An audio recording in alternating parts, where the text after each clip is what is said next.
ఏంటి అడిగారు?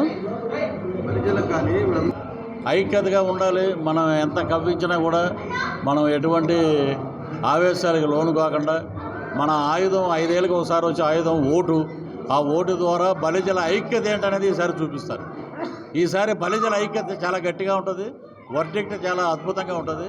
రాష్ట్రానికి కూడా దరిద్రం పోద్ది. మంచి అద్భుతమైన పరిపాలన వస్తుంది. నన్ను పోటీ చేయమనమంటే ఎక్కడి నుంచైనా నిలబడతాను. నేను ఏమన్నానంటే అనకాపల్లి బెల్లం ఉన్నాడు కదా మన ఐటీ మినిస్టర్, అక్కడ నిలబడతా. లేకపోతే శ్యాంబాబు నా క్యారెక్టర్ ఇచ్చాడని ఏడ్చాడు కదా అంబటి రాంబాబు. ఆయన ఏంటంటే నాకు నిజంగా డైలాగులు చెప్పడం, పరిగెట్టడం, ఫైట్లు చేయడం అక్కడ వరకు అయితే నేను బాగా చేయగలుగుతాను. కానీ డ్యాన్స్ నిజంగా ఆయన చేసినట్టు నాకు రాదు. రేపొద్దున ఆయన ఏదన్నా జబర్దస్త్ ప్రోగ్రాంలు కాటికి పనికొస్తాడు ఓడిపోయినా కూడా. సో ఎప్పుడూ ఒకళ్ళ మీద పడి ఏడవటం తప్ప. ఇప్పుడు వైఎస్ఆర్సీపీ రోజా గారు గుడ్ మార్నింగ్ కొత్తగా చెప్పింది ఆమె ఇలా ఉంది. ఇలాగ మా నాయకుడు వైజాగ్ వెళ్ళినప్పుడు ఇలా ఉంది. అది అసభ్యం కాదు. దాడి సత్యనారాయణ గారు మాట్లాడిన దాన్ని మేము ఖండిస్తున్నాం. ఒక పార్టీలకు అతీతంగా ఒక మహిళ మీద అలాంటి మాటలు మాట్లాడటం అనేది తప్పు. కానీ మనమేంటి, మనం ఏం చేస్తున్నాం? దీనికి ఉత్తరాది మన చెన్నై నుంచి మరి వాళ్ళకి తెలియదు కదా. జరిగిన వారానికి హీరోయిన్లు అందరూ స్పందించారు.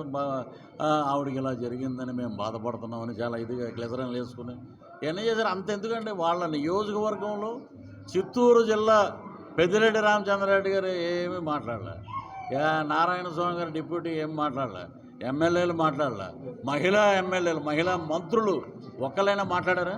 ఎవరూ మాట్లాడలే. ఇదేంటంటే అహంకారం ఎక్కువ రోజులు ఉండదు. కాలగర్భాన్ని కలిసిపోతారు.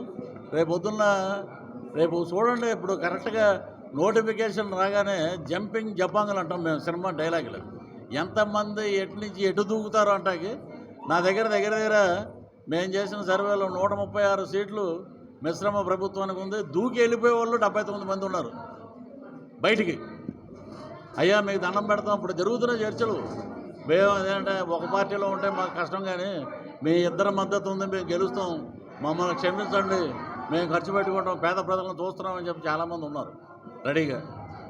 బట్ అవన్నీ అధినాయకత్వం చూస్తారు, నిర్ణయిస్తారు. రానున్నది ప్రజారాజ్యం.